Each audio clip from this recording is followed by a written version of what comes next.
तो आज हम आपको बता रहे हैं capacitance of parallel plate capacitor के आगे स्फेरिकल कैपेसिटर का कैपेसिटेंस। शुरू करें।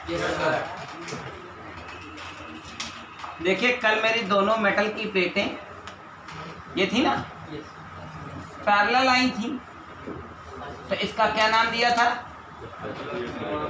Parallel plate capacitor. आज हमारी मेटल की दोनों प्लेटें स्फेरिकल होनी चाहिए। जब पैरेलल थी तो आमने सामने थी, एक प्लेट पर जितना पॉजिटिव चार्ज सेम उतना ही दूसरी प्लेट पर कैसा चार्ज होना चाहिए था? Negative charge. और अगर मैं बात करता तो एक छोटी प्लेट होती स्फेरिकल, एक बड़ी प्लेट होती, बीच में गैप तभी तो बनता। गैप में अगर आप कुछ नहीं भरे हो तो हवा भर जाएगी, कुछ भरे हो तो हवा निकल जाएगी। सिंपल सी बात है, दूसरा मेटल बात नहीं। क्या कहते हो? अगर आपको इसे एक्टिव कैपेसिटर की तरह चालू करना है तो एक प्लेट को क्या करना पड़ेगा? जितना एक प्लेट को पॉजिटिव चार्ज दिया है उतना ही दूसरी प्लेट को। अब क्योंकि बीच में गैप का मामला है तो एक प्लेट की रेडियस को अगर ए कहेंगे तो दूसरी की प्लेट की रेडियस को नहीं कहेंगे। बोलो कहोगे? चलो कहोगे तो आओ आगे। जिस प्लेट को आपने पॉजिटिव चार्ज दिया है उसके सेंटर से लेकर सरफेस तक कितना पोटेंशियल होगा? Q/E। बोलो। जिस प्लेट को आपने नेगेटिव चार्ज दिया है कितना पोटेंशियल होगा? Q/V। सही बात है। हम आपसे कहेंगे कि सेंटर से लेकर सरफेस के बीच में टोटल कितना पोटेंशियल है, तो आप बोलेंगे ना VA माइनस V। माइनस करने की जरूरत है नहीं, एक पॉजिटिव एक नेगेटिव है। तो टोटल वोल्टेज के बारे में अगर मैं बात करूंगा तो टोटल कितना वोल्टेज एग्जिस्ट करेगा? 1/4πε0 Q कॉमन हो जाएगा, क्या बचा रह जाएगा? क्योंकि वोल्टेज कोई वेक्टर क्वांटिटी तो होती नहीं है कि जोड़ेंगे कि घटाएंगे, टोटल जोड़वाई करेंगे, चिन्ह के साथ रखेंगे। यही तो ओरिजिनल सिद्धांत है। और आप तो अभी कल ताजा पढ़े हो V = Q/C। आप कैपेसिटर पढ़ रहे हो ना? लीजिए हाजिर है आपका एक और डेरिवेशन। ये आपके कोर्स में नहीं था, ना है, ना होगा। क्यों काट दें? केवल एंटरटेनमेंट करने के लिए बता रहा हूं। लेकिन आप आगे भविष्य में कभी कंपटीशन देने का इरादा रखते हो तो तैयारी के साथ। ये क्या था? समांतर गोलीय संधारित्र की धारिता। गोलीय संधारित्र की। अगर आपका संधारित्र गोली है तो गोली पता है क्या कहते हैं डिजाइन से? दोनों प्लेटें पैरेलल थी इसलिए उसका नाम पैरेलल प्लेट कैपेसिटर कहलाया। और यहाँ दोनों प्लेटें गोली, तो इसका क्या नाम दिया गया? बस को प्लेन डिराइव कर लो, लिखने की कुछ जरूरत नहीं है क्योंकि आपका कंटेंट नहीं, जानकारी है सर। जानकारी आपने ले ली है, नोट करने का काम आपका है। जल्दी करते रहिए, नोट करने में बिल्कुल विलंब ना करें। साहिल का पेन तो लगता है अगले साल परीक्षा के बाद ही खत्म होगा। ये वाला पेन तो तक चौराहे जहाँ रेड लाइट पर खड़े होंगे तो यही पेन मिलेगा।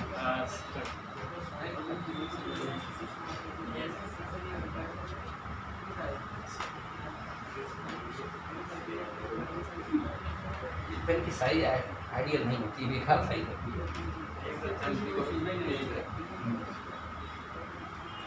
उसकी ग्रेविटी ठीक होती है। अब आपकी इतनी लंबी चीज़ है, उसकी पूरी कॉलम में भरी है, ग्रेविटी ज़्यादा है, इंक का फ्लो बहुत बढ़िया रहता है ना। क्या हुआ आलोक? हाँ हो गया।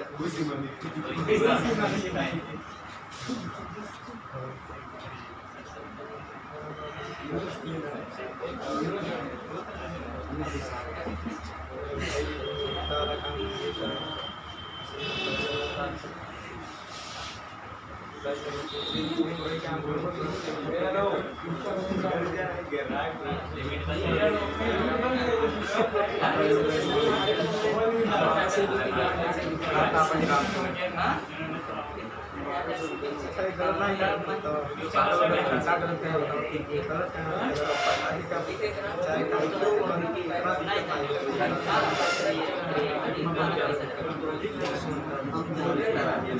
भाई मामला ठीक है? स्फेरिकल कैपेसिटर का कैपेसिटेंस समझ में आ गया। अब एक टॉपिक ऐसा पढ़ाने जा रहा हूं जो बिल्कुल 100% प्योर है, मतलब बाकी सब नकली था, बाकी सब नकली था। एक 100% प्योर वाला टॉपिक पढ़िए। आपको तो मैं एक बात और बताऊं, हमारे पास तो सिलिंड्रिकल कैपेसिटर भी है। कल आपने पैरेलल प्लेट कैपेसिटर देखा था, आज हमने स्फेरिकल कैपेसिटर दिखाया। नाम और काम दोनों से पता चल रहा है। दोनों प्लेटें पैरेलल थी इसलिए पैरेलल प्लेट कैपेसिटर कहलाया, दोनों प्लेटें स्फेरिकल थी तो स्फेरिकल कैपेसिटर कहलाया। हमारे पास सिलिंड्रिकल कैपेसिटर है लेकिन वो नहीं बताऊंगा। क्यों सर? नहीं बताऊंगा, क्या करूँगा, कोई कारण नहीं है, नहीं बताऊंगा। नहीं, कोर्स में तो ये भी नहीं था, लेकिन इसको भी ना बताना चाहता क्या कर लेते, वो वाला नहीं बताऊंगा। ठीक है ना, बस बात खत्म। चलो एक हेडिंग डालो, बहुत बड़ी हेडिंग है वो, हाँ बहुत भयानक हेडिंग है। आवेशों का पुनर्वितरण। आवेशों का, आज इसी हेडिंग पर कार्यक्रम खत्म होगा। आवेशों का पुनर्वितरण, हम बताएंगे नहीं, बोलेंगे। आवेशों का पुनर्वितरण, कॉमन वो उभयनिष्ठ विभव, उभयनिष्ठ विभव, फिर कॉमा दे करके ऊर्जा हानि।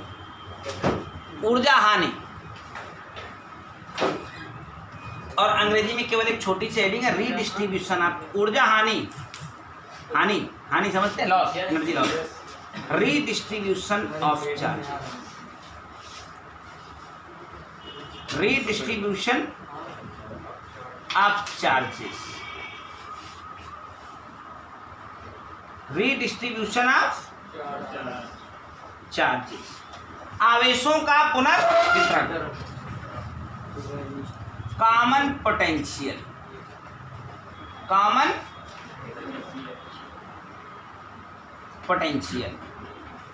एंड एनर्जी लॉस या लॉस ऑफ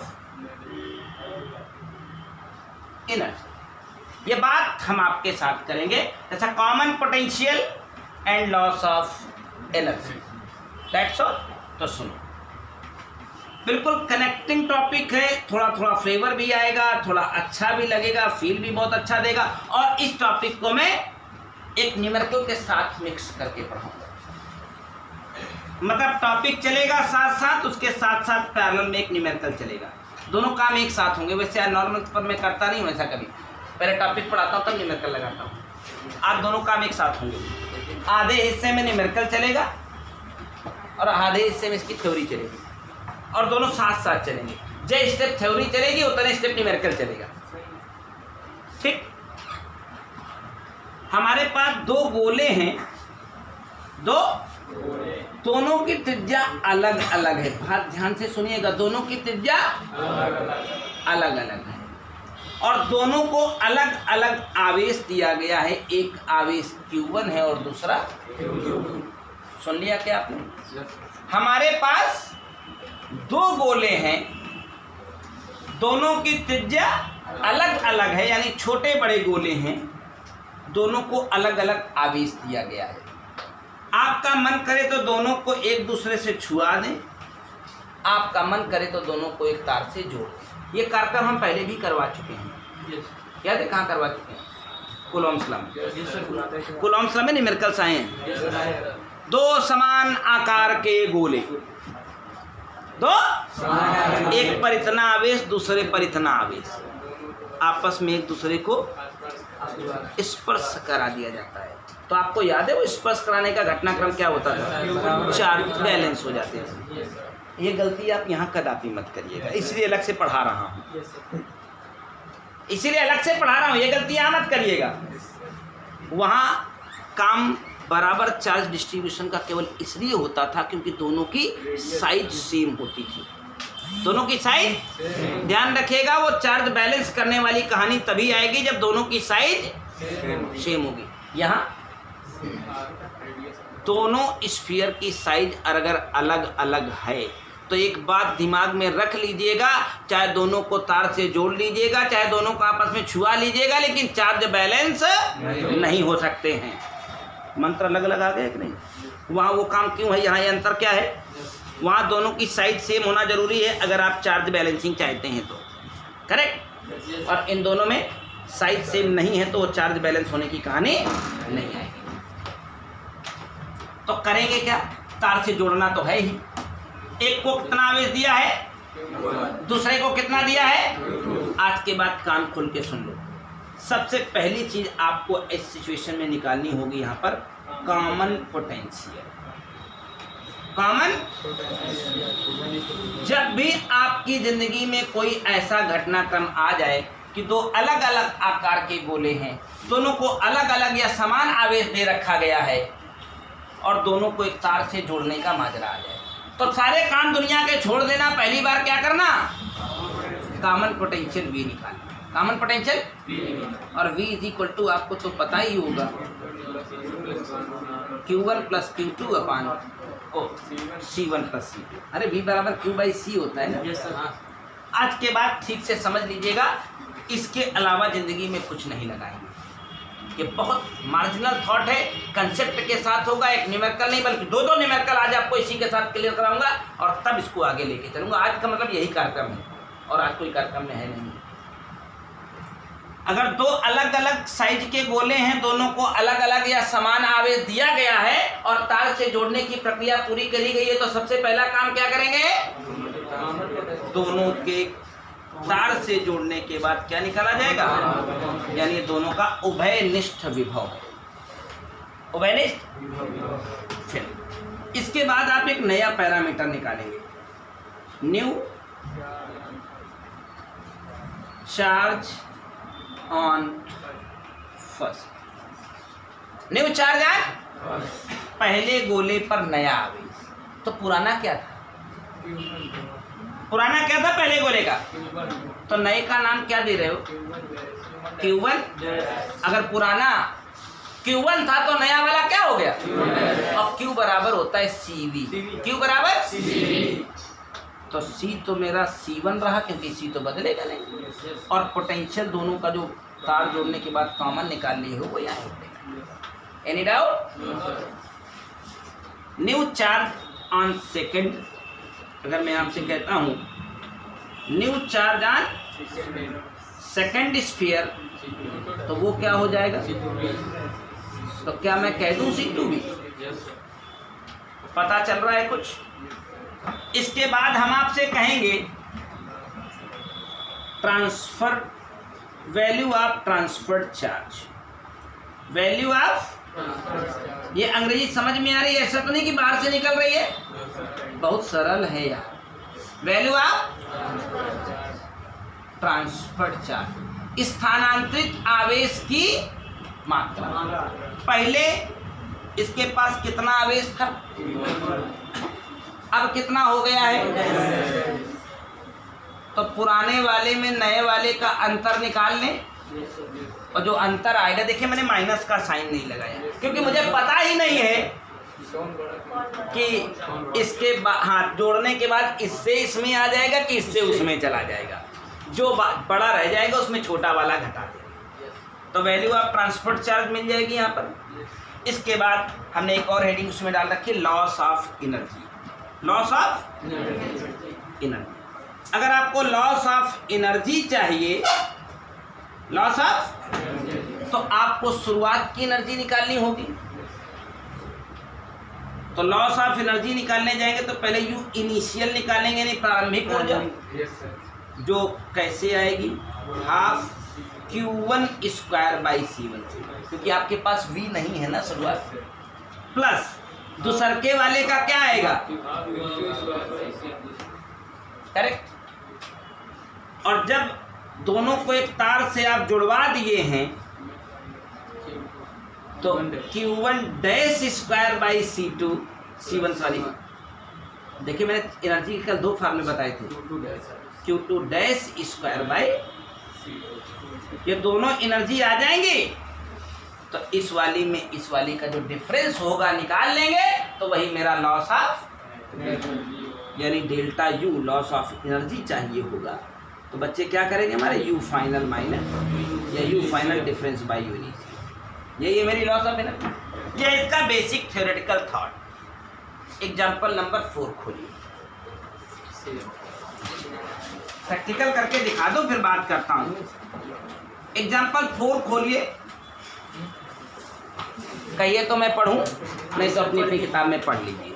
पढ़िए एग्जाम्पल 4 पढ़िए, मैं इसका प्रैक्टिकल जो मैंने भी पढ़ाया है इसका प्रैक्टिकल करके दिखा दो, तब बात बनेगी। नहीं मिला कार्य, पढ़ो एक आध आदमी भाई साहब। हाथ के दो गोले की 18 सेकंड से 27 सेकंड प्रत्येक को 74 माइक्रोकूलम आवेश दिया गया। चैलेंज द्वारा दोनों गोलों बस धैर्य धारण करें। धातु के दो गोले जिनमें प्रत्येक एक की त्रिज्या 18 और दूसरे की 27 है। एक की त्रिज्या 18 सेंटीमीटर, दूसरे की त्रिज्या 27 सेंटीमीटर। पकड़ रहे हैं क्या? प्रत्येक के ऊपर 75, अंग्रेजी में 75, दोनों के ऊपर बराबर बराबर आवेश है। तो अगर मैं उस थ्योरी पर काम करता जो थ्योरी आपको बता चुका हूं, तो आप तो यही कहते कोई कहीं नहीं जाएगा। अरे वो करे ऊपर 75, वो करे ऊपर 75, छुआ दे चाहे तार से जोड़ दे, कहूँ ना जाए। जब कम ज़्यादा होएगा तब बैलेंस होएगा ना, फिलहाल तो बैलेंस ही है। लेकिन यहाँ तो बहुत बड़ी कयामत आ जाएगी। वो बैलेंस होने की थॉट कब तक थी? जब दोनों गोलों की साइज, माइंड सेट रखिएगा, कंसेप्ट बहुत ऊंचा है। अभी फिलहाल दोनों गोलों की साइज छोटी बड़ी, और छोटी बड़ी साइज होने की सूरत में क्या करोगे आप? पहला काम जिंदगी का, अगर दोनों गोले की साइज छोटी बड़ी हो गई है, चाहे दोनों को बराबर आवेश दे चाहे कम ज़्यादा दें, आपकी ड्यूटी है जिंदगी में सबसे पहला काम करना कॉमन पोटेंशियल निकालना। कॉमन पोटेंशियल निकालने को बोले तो निकालें, और किसी सवाल में ना बोले तो जरूर निकालें। मैं साबित करूंगा। सबसे पहले क्या निकालें? कॉमन पोटेंशियल का कौन सा कॉन्सेप्ट बताया है हमने? Q1 प्लस Q2 अपान, तो क्या Q1 है, क्या Q2 है? मानो क्यों पन्ने पलट रही है? 150 माइक्रो अपान C1 प्लस C2 अपान, हाँ ये गोला है। ये क्या है? गोली धारित संधारित नहीं है, ये सिर्फ एक गोला है। और गोले की धारिता कल बताई थी 4πε0r, 4πε0 विलगित गोली चालक की धारिता कल आई थी ना। तो इसका कैपेसिटेंस हो जाएगा 4πε0, एक का R1 एक का R2 दोनों जुड़ जाएंगे। मैं डायरेक्ट मार दूं? अरे क्या तुम छोटे बच्चे नहीं हो ना? 4πε0r1 प्लस 4πε0r2, तो 4πε0 दोनों में होगा 18 प्लस 27 45 सेंटी का बना दिया। अब देखो कितना खूबसूरत आ गया ये वही वाला आइटम आ गया जिसको रोज तुमसे परिचित है। ये 1/4πε0 बन गया ना।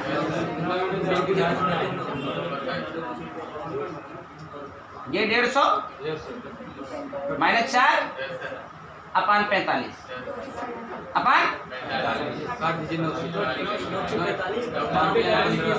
काट दे। चलो अच्छा भाई, तुम्हारी इच्छा है तो ठीक है।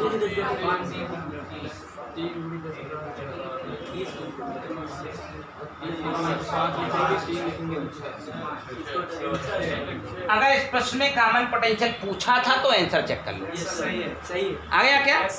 असली चीज असली जगह पर इम्प्लीमेंट हो गई। और फिजिक्स हमसे यही कहती है कि बाबू हर चीज मेमोरी में रखा करो। अब तुम पढ़, आज बहुत बढ़िया पढ़ रहे हो, बहुत मजा आ रही है, कल इसकी कापी पन्ने नहीं पलटोगे, भूल जाएगी ना। तुम्हारे पास कोई ऐसी संजीवनी वाली या कोई शंखपुष्पी टाइप का कोई पदार्थ तो पाया नहीं गया है पृथ्वी पर। जबरदस्ती बाबा रामदेव कहेंगे शंखपुष्पी पी लो तुम, बहुत तुम्हारी याददाश्त तेज हो जाएगी, तो हम कहते नहीं होगी। दवाई पीने से याददाश्त तेज नहीं होती है। आ रहे हैं समझे ना? कौन सी दवाई पीने से याददाश्त तेज होती है? अभ्यास की दवाई से याददाश्त तेज होती है। प्रैक्टिस, विद्या का मतलब होता है प्रैक्टिस, अभ्यास। दुनिया में कोई विद्या सीखनी है तो आप आसमान से चिरंजीवी होके नहीं आए हो। और कोई शंखपुष्पी पुष्पी यहाँ ऐसा काम करती नहीं है। शंखपुष्पी वही है कि इसको घूंट डालो 2 बार 3 बार 4 बार, जितनी बार मन करे, पन्ने पलटना ना पड़े। निकल गया क्या? Yes sir. अब इतनी छोटी चीज आपकी मेमोरी में नहीं रही, जबकि आपको बहुत अच्छे से आ गई अभी भी। क्यों? ताज़ा पढ़ रहे हो। अब कुछ दिन बीता और यही सवाल तुमको मैंने दिया और तुमसे नहीं लगा, जबकि तुमको आज बहुत अच्छे से समझ आया था। क्यों नहीं लगा जब आज आ गया था? तो क्योंकि आपने उसका अभ्यास नहीं किया। इसलिए मैं आपको जोर दिया करता हूँ कि प्रैक्टिस किया करिए और अपने मन से करिए। मतलब ऐसे नहीं कि हम कहें तुमको ठेले तो तुम चलो, तुम ठेला थोड़ी ना हो। तुम जीते जागते इंसान हो। ठेला तो वो होता है जिसमें रख लेते सब्जी, ठेले रहते हैं। ठेला हो क्या? फिर आ गया क्या एक आइटम? लेकिन अभी मैं इसके चक्कर में आया भी नहीं था, मैं कुछ और चक्कर में आया था। हम पता ये लगाना चाहते हैं कि जब इनको छुआ दिए हो तो कितना चार्ज इनके ऊपर नया वाला आया है। न्यू चार्ज अगर आपसे मैं पूछूं, न्यू चार्ज, तो जो पहले Q1 था वो क्या हो जाएगा? यस। अच्छा, new charge on first is Q1 dash. Yes sir. उसको किससे लिखा गया है? C1 तो C1 की जगह सर आ गया क्या? 4 पाई एप्सिलॉन 0 R। यही तो करिएगा, यस सर। क्योंकि C is the 4 pi epsilon 0 और 4 पाई एप्सिलॉन 0 1/9 into 10 की power 9। Yes, sir. Yes 1/9 Yes, sir. उल्टा चला जाएगा ना। R is the radius of first sphere. Voltage आपके पास है, सही है? Yes sir. 9 दूना 18 3 दूनी 6 निकल जाएगी, 2 निकल जाएगी, प्लस की 4 बचेगी, ऊपर जाएगी माइनस की 5 बचेगी। 60 into 10 की घात -6 लिखवा दूं क्या? देखो था कितना इसके पास? 75। नया वाला कितना आ गया जोड़ने से? मतलब क्या है? इसका 15 निकल करके 75 था, 60 बचा है। क्या हुआ है? इसका 15 निकल करके मैं आपसे पूछता इसका कितना हुआ तो इमीडिएट बताते 90। मतलब निकालने की जरूरत नहीं कि मार फार्मूला हमके पढ़े हैं निकालने में लगे। सामान्य common sense, presence of mind लगा करके भी काम किया जा सकता है। अब अगर इस पर 75 था, 60 ही बचा है तो 15 कहाँ गया? क्योंकि चार्ज ना तो नष्ट होता है ना तो कहाँ गया? अरे इससे होकर उसमें चला गया होगा। अब हमसे कोई पूछा तार से होकर स्थानांतरित आवेश की मात्रा, माँ सारा फार्मूला ऐसे पड़े हैं, उसकी भी जरूरत नहीं है। जरूरत है क्या? अब तुमको पता है इसके ऊपर 60 बचा है तो इससे 15 उसमें गया होगा ना, तो ट्रांसफर कितना हुआ? वही 15, वही हुआ है ना। तो value of transfer charge free में मिल गया।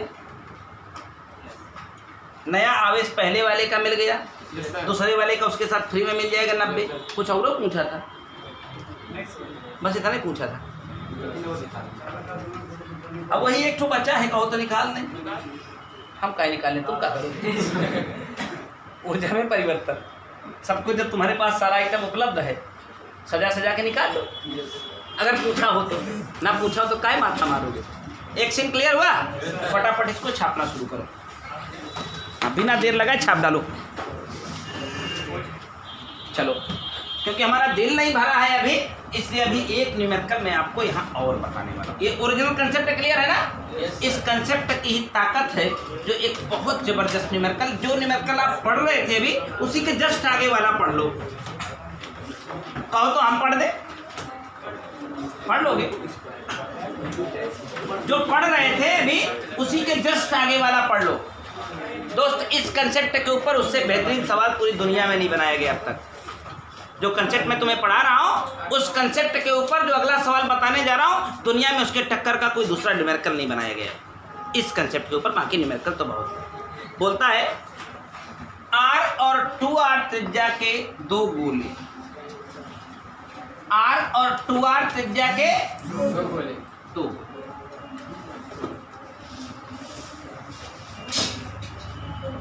जिनका आवेश घनत्व समान है, जिनका आवेश घनत्व समान है। जब दोनों को एक तार से जोड़ दिया जाता है तो बड़े गोले का नया आवेश घनत्व बताइए। बड़े गोले का ये पुराना IIT का क्वेश्चन है, IIT 98 के दौर में जब IIT रुड़की होता था तो उसने इस क्वेश्चन को एज इट इज पूछा था। ये वो वाला सवाल होता था, इसको लिख करके लगा के दिया जाता था, तब उस दौर का सवाल हल करके देने वाला। तो बोले जिनकी त्रिज्या r और 2r है, जिन पर आवेश घनत्व समान है, आवेश घनत्व समान, तार से जोड़ने के पश्चात बड़े वाले गोले का नया आवेश घनत्व बताइए। तो मैंने तुमसे अभी अभी कहा कि अगर दो अलग अलग आकार के गोले हो, मामला आ जाए तार से जोड़ने का, तो कोई तुमसे उभयनिष्ठ विभव निकालने को कहे तो निकालो, और ना कहे ना कहे, इसमें तो नहीं कहा था उभयनिष्ठ विभव निकालो, तो कार्यक्रम वहीं से शुरू कराना। पहले क्या करेंगे? सबसे पहला काम क्या करेंगे? कॉमन पोटेंशियल निकालेंगे।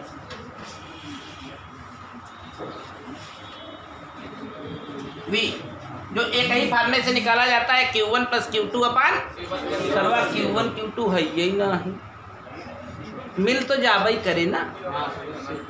सिग्मा = होता है चार्ज अपान एरिया। पढ़े लिखे आदमी हो, टोपा तो नहीं हो, इसीलिए कहा करता हूँ क्रमबद्ध सुव्यवस्थित सुसंगठित ज्ञान ही, तू कलवा क्रम तोड़े रहे तो कहीं के पता ही ना है। अब इसको मैंने जब कौशल पढ़ाई तो आपको इसके बारे में बताया, अब तुम्हें पता है क्योंकि तुमने पढ़ा था। दूसर के एक आवेश घनत्व तो वही है, लेकिन चार्जवा तो अलग होगा ना, कि बड़का है वो थोड़ा। मलेशिया बात समझ में आ गई बेटा? तो Q1 Q2 की व्यवस्था करें, व्यवस्था करे बगैर आगे ना बढ़ना, नहीं फिर फंस जाओगे। तो Q1 की वैल्यू सिग्मा × 4πr², 4π, और Q2 की जगह सिग्मा × 4π4r अपान Q1 + Q2 अपान कॉमन पोटेंशियल का एकमात्र फार्मूला है Q1 + Q2 अपान C1 की जगह 4πε0 केवल r प्लस 4πε0 क्या कहें, मौका है काट डालो, जो मिले उसको जुगाड़ से जोड़ डालो। 5 सिग्मा R² अपान 3ε0 केवल r। नहीं समझे क्या? एक ठो आर और काट लो यार। ये क्या है? ये 300 वोल्ट नहीं है, 500 वोल्ट नहीं है, ये 800 वोल्ट नहीं है, लेकिन एक बात पक्की है कि ये वोल्टेज ही है क्या? अब आपको आगे बढ़ाता हूं, यहां से मैं कॉमन पोटेंशियल निकाल लियो हो। हमसे पूछा क्या था? तार से जोड़ने के बाद बड़े वाले गोले पर नया आवेश, तो सबसे पहले इसका नया आवेश घनत्व चाहते हो तो नया आवेश तो निकालो। नया आवेश घनत्व चाहते हो तो मतलब हमें दूसरे वाले गोले का नया आवेश चाहिए, तो उसका नाम क्या था? ओरिजिनल कंसेप्ट काम कर रही है, बाहर के लेकर आ रहा हूं। Q2 जो कि C2V से आएगा, C2 का मान क्या है? 2R बड़े गोले का, और V तो दोनों का कॉमन है। कोई परेशानी? Q2' मिल गया, मतलब बड़े वाले गोले का नया आवेश मिल गया है। तो आवेश घनत्व तो निकालना है, तो बड़े गोले के नए आवेश घनत्व को सिग्मा डैश बोल दें। आवेश घनत्व होता क्या? आवेश बटे क्षेत्रफल, आवेश बटे, तो क्या है वो आवेश नया वाला? यही तो पाए हैं, ε0 काट डालो, 4π 2r 5 सिग्मा r अपान 3 अपान, हाँ क्षेत्रफल थोड़ी ना बड़ा हो जाएगा, 4π, क्योंकि क्षेत्र आवेश घनत्व तो आवेश बटे क्षेत्रफल होता है ना। लो भाई बहुत कुछ उड़ जाएगा, उड़ेगा ही तो बचेगा क्या? यहाँ चेक करो जरा आंसर। है क्या?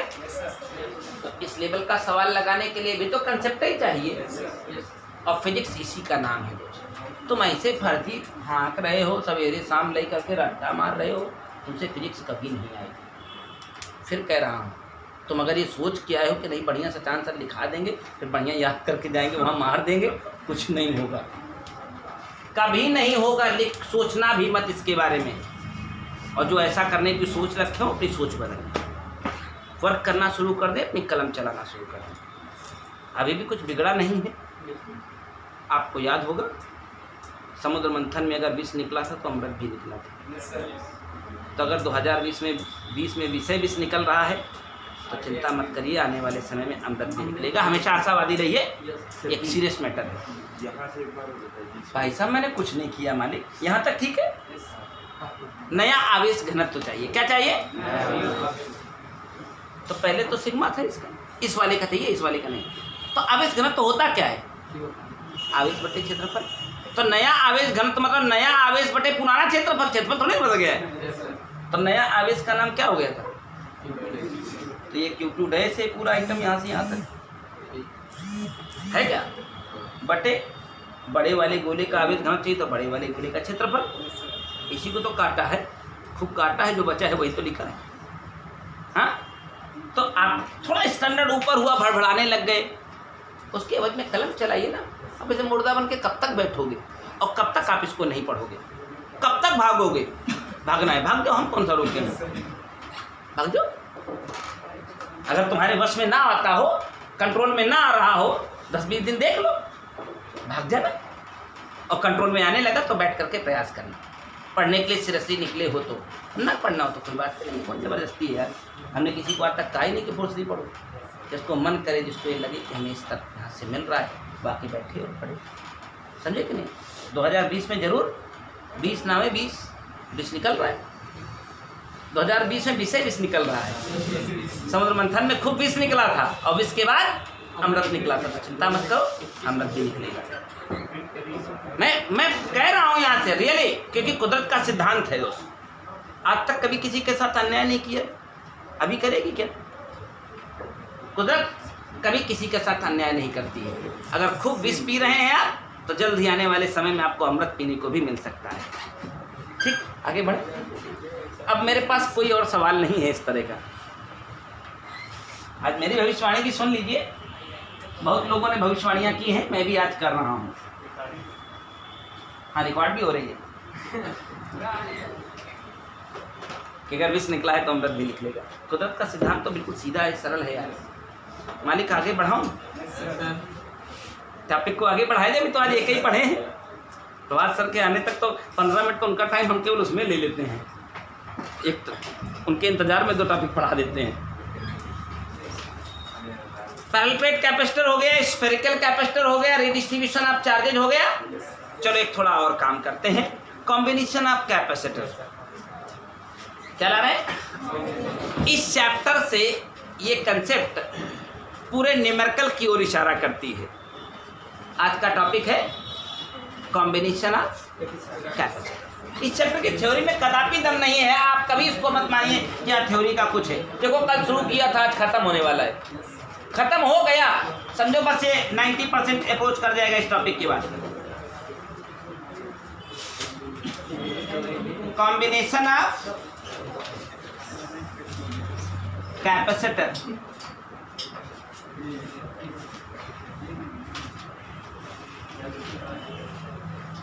कॉम्बिनेशन ऑफ, और मैं तुम्हें 100% सिलेबस पढ़ाऊंगा। ऐसा नहीं कि बोर्ड ने कह दिया है कि 30% सिलेबस छोड़ दो तो छोड़ दो। हम तुमको 100%, हाँ, पढ़ना ना पढ़ना तुम्हारी मर्जी है, पढ़ाना मेरा काम है। मैं 100% पढ़ाऊंगा, वो और एक्स्ट्रा भी पढ़ाऊंगा जो तुम्हारी किताबों में नहीं लिखा है, वो भी पढ़ाऊंगा। अभी मेरे पास इतना समय है। मैंने क्या कहा, विष निकल रहा है तो अमृत भी निकलेगा, क्यों परेशान हो? कॉम्बिनेशन ऑफ, आपने वो कुछ पहले पढ़ा था, बहुत पहले जब 10 में थे। कॉम्बिनेशन ऑफ रेजिस्टेंसेस, प्रतिरोधों के संयोग, और आज है संधारित्रों के संयोग।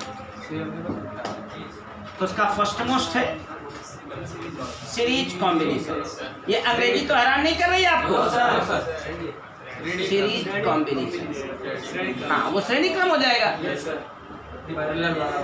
किसी को परेशान करती हो तो चोर बन के मत बैठना, अधिकार आपके पास भी अपनी बात रखने का। समझ में आए तभी कंटिन्यू करना, बैठना, सिस्टमैटिक हो जाना। फिर बार बार कह रहा हूं कि कोई यहाँ ट्रायल लेने कदापि ना है, ट्रायल लेने का वक्त नहीं है। और किस बात का ट्रायल लेने आए हैं आप? बड़ा प्रश्न ये है कि आप ट्रायल किस बात की लेने आए? मेरा ट्रायल लेने आए हैं? क्या जानते हैं आप जो मेरा ट्रायल लेंगे? ट्रायल ले लेंगे, जाएंगे, जाएं चाहे जहाँ, मेरा ट्रायल किस बात का लेने? नाच के दिखाऊं? नहीं, क्या क्या देखना चाहते हैं? फिजिक्स पढ़ने आए तो फिजिक्स पढ़ाऊंगा ना। बात समझ में आती हो तो करिए। क्या क्यों लाला बाबा के दांत निकले हुए पूरे, क्या बात है?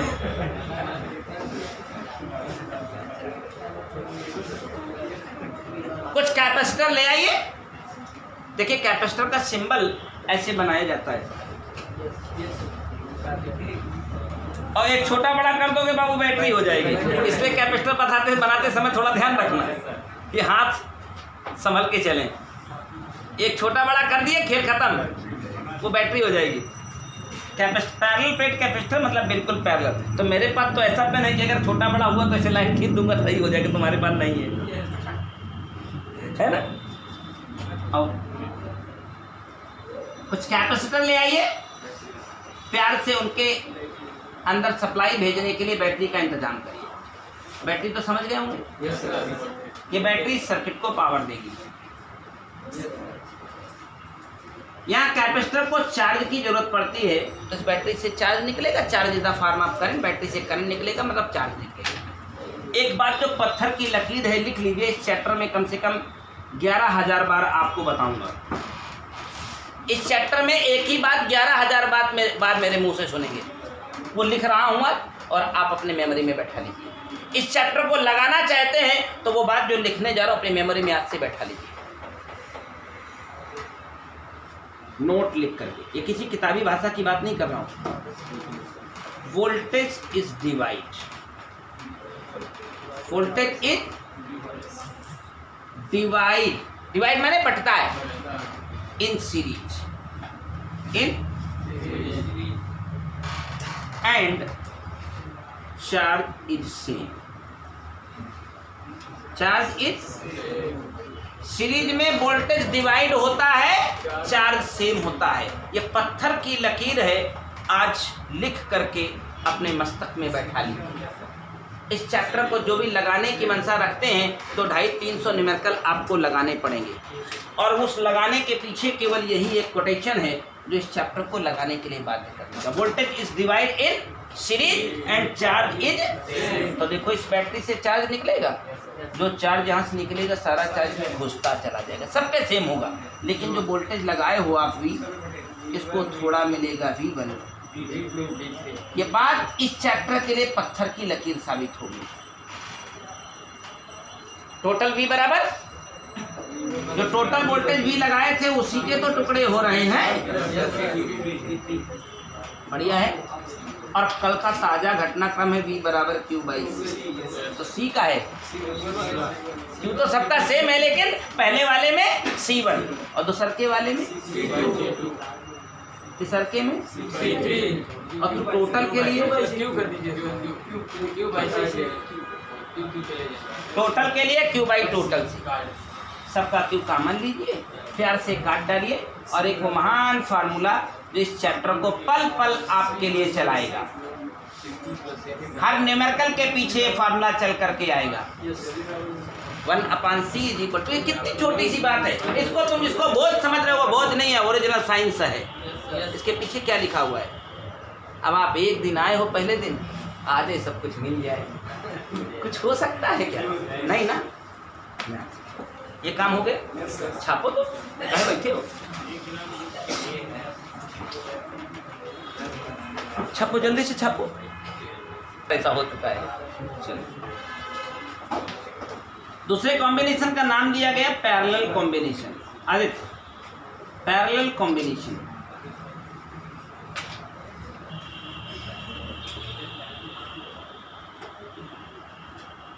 Parallel combination. कुछ कैपेसिटर ले आइए और एक के नीचे एक, एक के पीछे एक ऐसे लगवाइए। लग गए क्या? बोलो यार। एक बैटरी का भी तो इंतजाम करना पड़ेगा। इसका नाम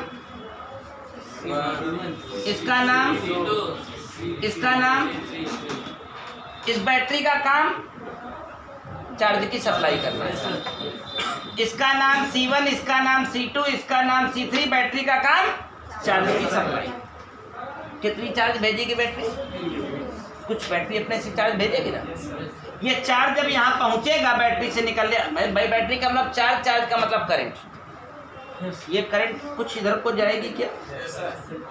इसमें भी जाएगी क्या? अरे सबको मिलके थोड़ी थोड़ी बटेगी। जो टोटल चार्ज Q आ रहा था, थोड़ा थोड़ा सबको मिलेगा। बिना चार्ज के तो कोई नहीं रहेगा ना। लेकिन एक बहुत महत्वपूर्ण बात जो इस टॉपिक को फिर से रन कराएगी और जो इस चैप्टर के सर्किट के न्यूमेरिकल्स को लगाएगी, वो नोट में आएगी। इसको भी लिखिएगा। Voltage is same in parallel. Voltage is same in parallel and charge is divide या चार्ज डिवाइड। इतने से भी काम चल जाएगा। सीरीज में वोल्टेज डिवाइड होता है, चार्ज सेम होता है। पैरेलल में वोल्टेज सेम होता है। मैं दिखा दूं तुम्हें, अगर बिलीव ना आता हो तो। देखो ये बैटरी है क्या तुम्हारी? जय वोल्ट की होगी, 2 वोल्ट, 4 वोल्ट, 5 वोल्ट, 12 वोल्ट है क्या? वो बैटरी इसके क्रॉस लगी है तो 12 वोल्ट की पूरी बैटरी इसको 12 वोल्ट दे रही कि नहीं दे रही? और वही बैटरी इस कैपेसिटर को भी तो पूरा वोल्टेज सप्लाई दे रही है। और वही बैटरी के दोनों किनारे इसके किनारों के क्रॉस भी तो लगे हुए हैं। तो इसीलिए पैरेलल में वोल्टेज लेकिन चार्ज देख लो याद रहा है। तो आपका जो चार्ज डिवाइड, ये मैं नहीं कह रहा हूँ, ये सामने बनी पिक्चर बयां कर रही है। जब चार्ज के टुकड़े हुए हैं तो Q बराबर Q1 plus Q2 plus Q3 लिखिएगा, नहीं लिखिएगा? तो Q1 बराबर क्या लिखेंगे? C1 V1 तो नहीं लिखेंगे, क्या लिखेंगे? और Q2 की जगह और Q3 की जगह और टोटल Q की जगह टोटल V भी कॉमन लीजिएगा, काट डालिएगा। तो एक महान फॉर्मूला जब कुछ कैपेसिटर पैरेलल में लग करके आएंगे तो आपके समक्ष होगी। एक और टॉपिक कंप्लीट हो गया, combination of capacitor. Series combination है, पैरेलल कॉम्बिनेशन। कनेक्ट करते रहिए, ये गुल खिलाएगा। इस चैप्टर के न्यूमेरिकल बहुत भारी होंगे आपके ऊपर। 250-300 न्यूमेरिकल लगवाए बिना मैं मानूंगा नहीं, समझे ना? हाँ, पहले अनाउंसमेंट कर देना अच्छा है ताकि आप अपना माइंड सेट कर लें। अगले 10 दिन इस चैप्टर का सिर्फ न्यूमेरिकल चलेगा, दूसरा कोई काम नहीं। हाँ, जब तक एक एक सवाल सभी लोग हमें लगा के नहीं दिखा देते हैं तब तक इस चैप्टर के आगे न जाऊंगा मैं, क्योंकि इस चैप्टर के आगे जाने का मतलब करंट शुरू करना है। और करंट शुरू करके अगर 15 दिन और पढ़ा दिया मैंने तो सिलेबस आधे की ओर चला जाएगा। हाँ, दिमाग में रखिए। यानी कैपेसिटर जिस दिन से ख़त्म होता है उसके 1 महीने बाद आधा सिलेबस खत्म हो जाता है। तो अभी तुम लोग कुछ ट्रायल पा रहे हो, पता चला आधा सिलेबस निपटा गए। मैं क्या करूं? मेरी रफ्तार ही यही है। अरे बिल्कुल नेचुरल है, ना कम होती है ना ज़्यादा होती है। तभी तो दावा करता हूँ 1 साल में 3 बार पढ़ाता हूँ। yes, हवा में बताता हूँ क्या? फर्जी दावे तो करता है। अभी भी तुमसे कह रहा हूँ 2 बार पढ़ाऊंगा तुम्हें। हाँ, अभी भी कह रहा हूँ 2 बार पढ़ाऊंगा तुम्हें। फिर तो चुपचाप आराम से सभी को बताई दे रहा हूँ। फिर से अच्छे से कान खोल के सुन लो। अगर कमिटमेंट करते हो तो कमिटमेंट करना सीखो। हाँ, एवरीवन स्टूडेंट, जो पुराना हो चाहे वो नया हो, चाहे आज का हो चाहे कल का हो, मंडे को अपनी एक मिनिमम फी अमाउंट सबमिट कर देगा। कोई उसके लिए कोई एक्सक्यूज या कोई मुहूर्त नहीं निकल रहा हूँ, समझ रहे हैं? हाँ, बिल्कुल बिना फिक्र के मंडे को मत आइएगा। सर कल क्लास है? कल नहीं लूँगा भाई, जब मंडे को गुरुदक्षिणा दोगे तो ले लूँगा। आज तो सभी को बताए दे रहा हूँ, जिसने हमारी ऑनलाइन क्लास में एंट्री 1 महीने की भी ली है और पुराना स्टूडेंट है 3 महीने पुराना, तो उसकी फीस पूरी 7.5 जमा होनी है।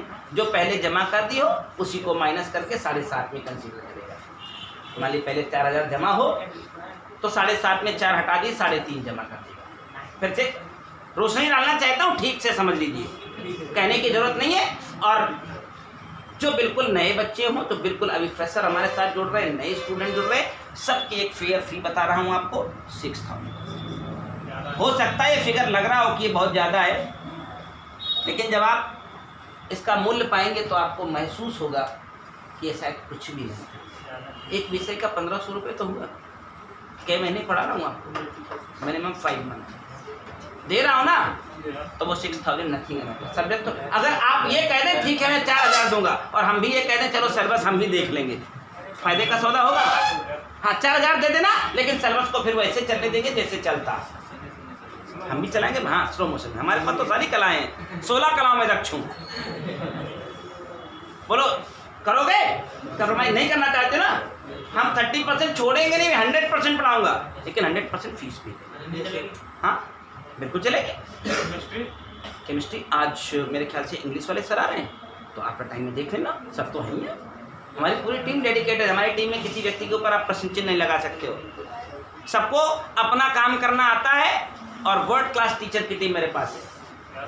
सिंपल सी बात है, मैं हमेशा गर्व करता हूँ। तो अपनी फी और जो पुराने बच्चे बने, अगर किसी के 1,000 मेरे पास फीस सबमिट है, वो मेरी ऑनलाइन क्लास में किसी भी तरीके से एंट्री नहीं कर पाया है, तो वो 5,000 अपनी फीस और जमा करा देगा। ठीक है ना, अपनी 5 और जमा करा देगा। ऐसा नहीं कि वो बच्चा हमारा हमें मार्च में 1,000 रुपये दे गया था और बीच में ऑनलाइन क्लास नहीं किया, आज पहले दिन आया है तो मैं उससे कह रहा हूँ तुम 7,500 दो, नथिंग, तुम्हें अपनी 5,000 देनी है। तो वो ऐसे बच्चे जो ऑनलाइन क्लास में आए ही नहीं है, देखिए ऑनलाइन क्लास में आने का मतलब ये था कि मेरे ऊपर इतने एक्सपेंसेस गिरे हैं तो मुझे तुम्हें लेना ही होगा, लेना ही होगा, कोई एक्सक्यूज नहीं कर सकता। इतने एक्सपेंसेस गिरे हैं ऑनलाइन के चक्कर में। अभी तुमको एप्लीकेशन पर रिचार्ज दिखा दूंगा, 42 से 45,000 रुपये का रिचार्ज करा चुका हूँ मैं उसे, इतने एक्सेस एक्सपेंस गिरा चुका हूँ उसके ऊपर, समझे। तो वो तुमको देने ही देने हैं। मैंने उसको एक्स्ट्रा फीस में काउंट नहीं किया, मैंने 5 महीने कंटिन्यूअस पढ़ाया है, छोड़ा नहीं है। तो 1 महीने की भी अगर ऑनलाइन क्लास में आपकी एंट्री थी तो मैं आपसे पैसा पूरा वसूल लूँगा, ठीक है, अच्छा लगे चाहे खराब। नहीं थी, आप नहीं आए तो 6,000 पे करें, ठीक, ईमानदारी की बात। अब रही बात, जैसे कुछ लोग ऐसे हो जाते हैं कई अटेम्प्ट, देखिए जो भी मैं सामने रखना चाहता हूँ, कोई ऐसा बच्चा हो जिसके पास रियली फाइनेंशियल अपसेट हो, क्योंकि इस साल तो मैं कुछ कह नहीं सकता किसी के लिए, ओरिजिनल फाइनेंशियल अपसेट हो, किसी के फादर ना हो, किसी की मदर ना हो, तो वो बच्चा अपनी बात मेरे सामने जरूर रखेगा। उसके लिए जहाँ एक्सक्यूज हो सकता है, जितना हो सकता है उसकी हेल्प हम करें, राइट, लेकिन जेन्युइन होना चाहिए। अब आप ऐसे मुंह उठाए थे, सर फीस कम करा दीजिए, क्यों कम करा दे? सब्जी की दुकान है क्या? बोलो ना, सब्जी की दुकान चला रहा हूँ। तो अगर इस तरह से भाव के हाथ एक बात करोगे तो कान पकड़ के बाहर फेंक दूंगा, 2 मिनट लगेगा, समझे कि नहीं। प्रेम से आओगे, बताओगे अपनी बात, जेन्युइन बात रखोगे तो उसका कंसिडरेशन हमेशा होगा, लेकिन वो बिल्कुल जेन्युइन होनी चाहिए। करता हूँ, हमेशा करता रहा हूँ। ऐसे मुँह उठाए चले जाओगे, कम कर दीजिए।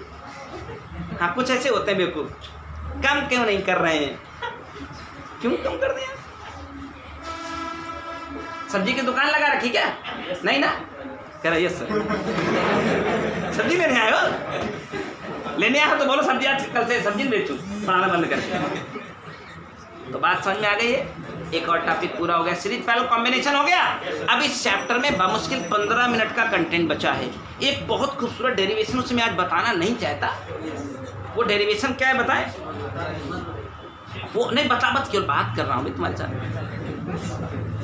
बताऊंगा थोड़ी ना।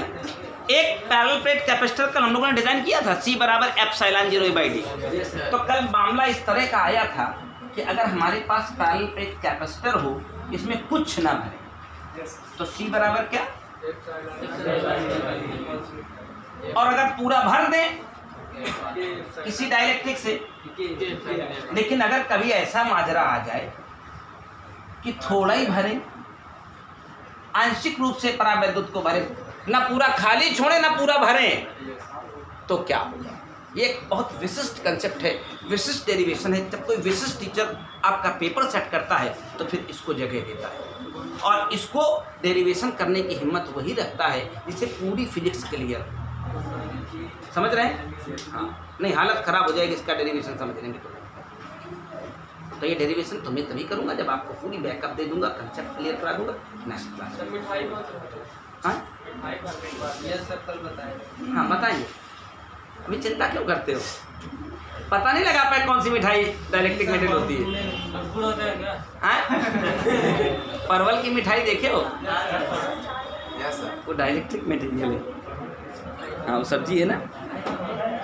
तमाम सारे मटेरियल दुनिया में डाइलेक्ट्रिक के नाम से जाने जाते हैं।